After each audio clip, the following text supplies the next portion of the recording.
direct sur TV Finance et Boursorama.com. Il est 9h01 et il est temps pour nous de faire un point sur la Bourse de Paris. On retrouve Dorian Abadi, formateur en analyse technique pour analyser tout ça. Bonjour Dorian.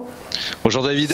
Alors on l'a vu vendredi, la Bourse de Paris a clôturé en hausse, en nette hausse à plus 1,04%, retrouvant ses niveaux d'octobre 2018 au-dessus des 5400 points. Plusieurs bonnes nouvelles macroéconomiques venant conforter dans leur optimisme des investisseurs rassurés sur le Brexit.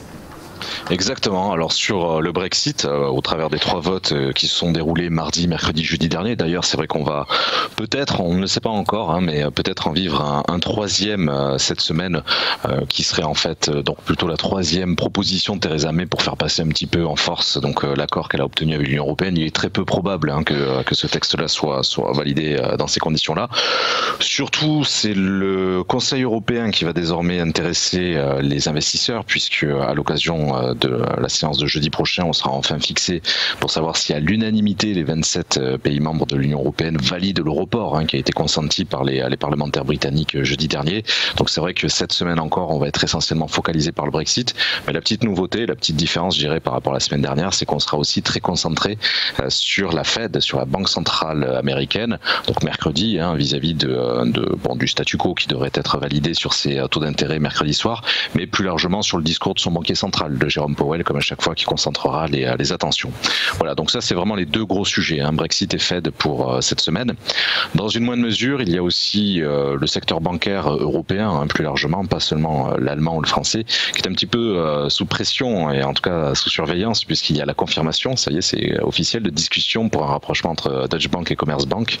Donc voilà un petit peu la 3e actualité de cette semaine. En tout cas, d'un point de vue technique, c'est vrai que, vous l'avez dit en introduction, on est revenu ces derniers jours, en particulier jeudi, vendredi dernier, sur les niveaux d'octobre 2018. Donc on est concrètement sur les plus hauts de ce début d'année.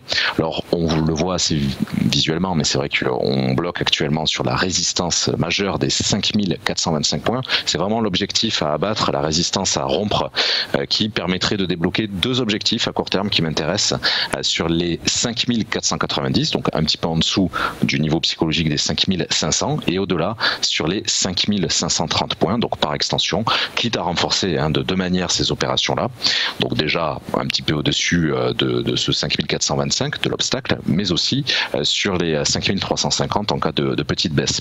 Si je parle de possible petite baisse, c'est parce que finalement, le seul sujet qui inquiète et qui reprend un petit peu de certaine allure en ce moment, c'est l'espèce d'arrêt, de frein en tout cas, que vient de se prendre le dossier sino-américain, la guerre commerciale, puisque dans un premier temps, la semaine dernière, on nous a annoncé qu'il n'y aurait absolument aucun accord validé en mars, qu'il ne fallait s'attendre à rien avant le mois d'avril. Et dans un second, c'est vrai qu'il y a plusieurs sources dans les médias traditionnels américains qui évoquent la possibilité, alors reste à savoir si c'est un coup de poker, un coup de bluff ou pas, mais la possibilité pour les Américains de cesser les négociations actuellement avec la Chine.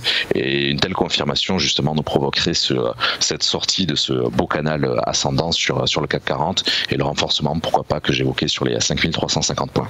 Merci beaucoup Dorian Abadi. Petite pause sur le live de TV Finance, on se retrouve dans quelques instants. À tout de suite.